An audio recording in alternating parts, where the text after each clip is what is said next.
isang larawan na hindi ko malimutan. Aking natatandaan ng tinanong aking magulang, ano ba ang gusto ko pag lumaki ako? Ang sabi ko ay ganito, gusto ko maging tanggero para pabagsakin ang mga lasinggo. Nang lumaki ako, hawak ko ay bote't baso, nag-aalok ako sa tuwing may daraan sa kanto. Ihanda na ang lamesa, ilabas na ang pulutan, akin ang kwentuhan at inyo ang halakhakan. Ako ang gitarista at tayo'y magkakantahan, tayo'y mag-e-enjoy kahit abutin na agahan.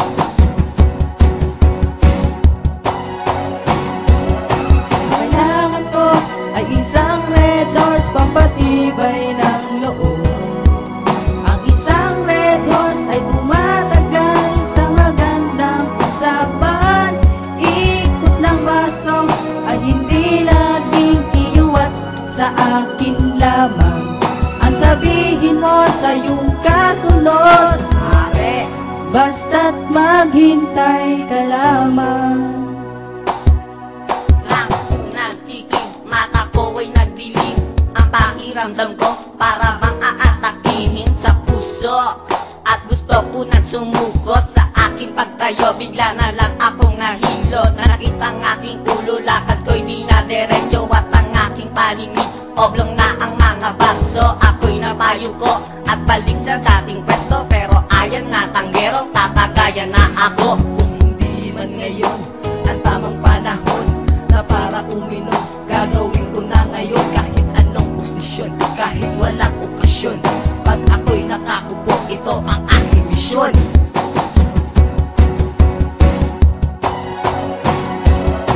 Kailangan ko ay isang Red Horse pampatibay ng loob. Ang isang Red Horse ay tumatagal sa magandang usapan.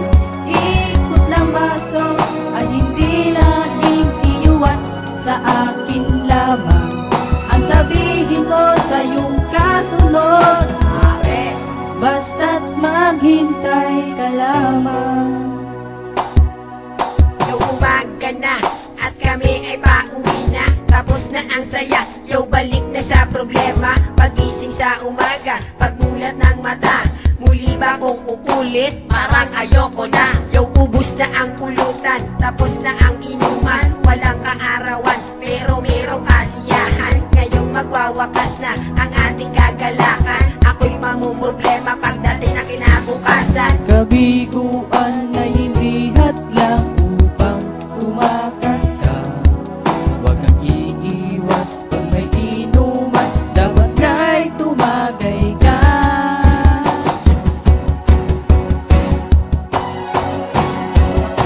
Kailangan ko ay isang Red Horse pampatibay ng loob. Ang isang Red Horse ay tumatagal sa magandang usapan. Ikot ng baso ay hindi laging iyuwat sa akin lamang. Ang sabihin mo sa iyong kasunod, Mare, basta't maghintay ka lamang.